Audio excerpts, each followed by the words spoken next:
அம்பேத்கர் தொடர்பான புத்தக வெளியீட்டு நிகழ்ச்சியில் விஜய் பேசியது குறித்த கேள்விக்கு பதிலளித்த துணை முதலமைச்சர் உதயநிதி ஸ்டாலின் சினிமா செய்திகளை தான் பார்ப்பதில்லை என கூறினார். வேலூரில் உள்ள நறுவி மருத்துவமனை சார்பில் நடத்தப்படும் ஹெல்தி இந்தியா ஹாப்பி இந்தியா நிகழ்ச்சியை துணை முதலமைச்சர் உதயநிதி ஸ்டாலின் தொடங்கி வைத்தார்.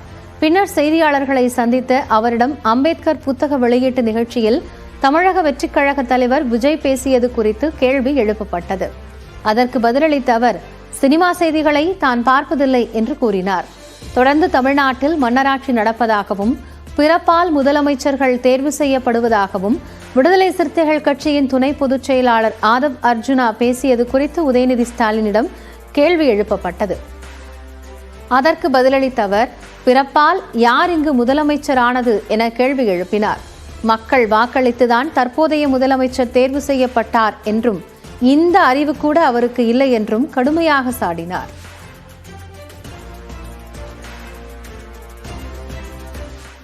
வரும் சட்டமன்ற தேர்தலில் 234 தொகுதிகளையும் திமுக கைப்பற்றும் என்று தாவேக தலைவர் விஜய்க்கு அமைச்சர் சேகர் பாபு பதிலடி கொடுத்துள்ளார். சென்னையில் செய்தியாளர்களிடம் பேசிய அவர் களத்திற்கே வராதவர்கள் திமுக குறித்து விமர்சிப்பதாக காட்டமாக சாடினார். சட்டமன்ற தேர்தலில் 200 என்ற நம்பிக்கை வீணாகும் என்று ஒரு சிலர் அதிமேதாவிகளாக களத்திற்கே வராதவர் பேசிக் கொண்டிருக்கின்றார்கள். எங்களுடைய நிலைப்பாடு 200 அல்ல, 234 திராவிட முன்னேற்ற கழகம் வருகின்ற சட்டமன்ற தேர்தலில் கைப்பற்றும் வில்லிலிருந்து புறப்பட்ட அம்பாக திராவிட முன்னேற்ற கழகத்திற்கு எப்படியெல்லாம் இதுபோன்ற அவதூறுகள் ஏற்படுகின்றதோ அப்பொழுதெல்லாம் 80 கிலோமீட்டர் வேகத்தில் பயணித்துக் கொண்டிருக்கின்ற திராவிட முன்னேற்ற கழக தொண்டன் 100 கிலோமீட்டர் வேகத்தில் பயணிப்பான்.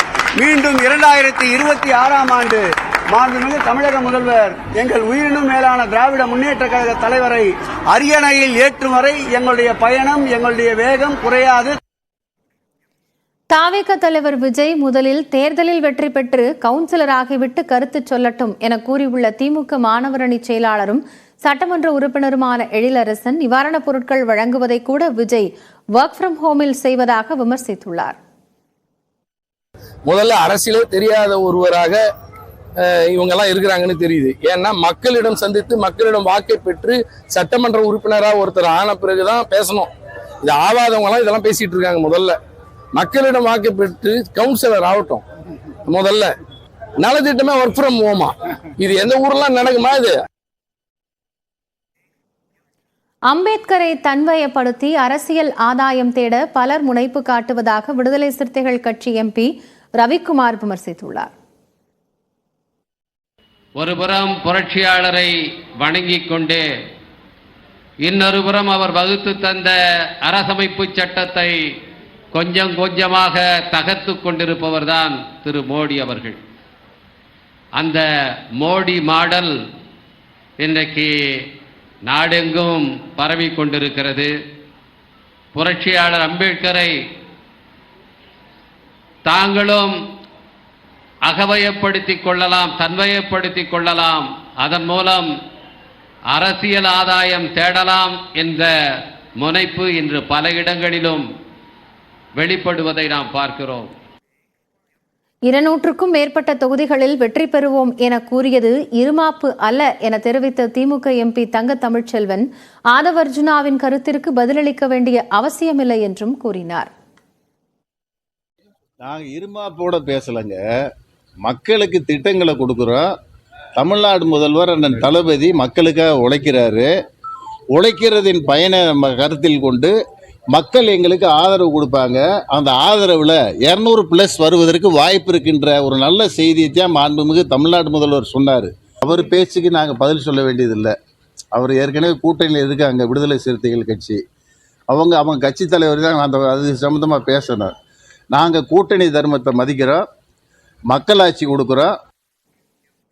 தெற்கு வங்கக்கடலில் உருவான காற்றழுத்த தாழ்வு பகுதியால் தஞ்சை, திருவாரூர் உள்ளிட்ட 6 மாவட்டங்களில் செவ்வாய்க்கிழமை கனமழை பெய்யும் என வானிலை ஆய்வு மையம் தெரிவித்துள்ளது.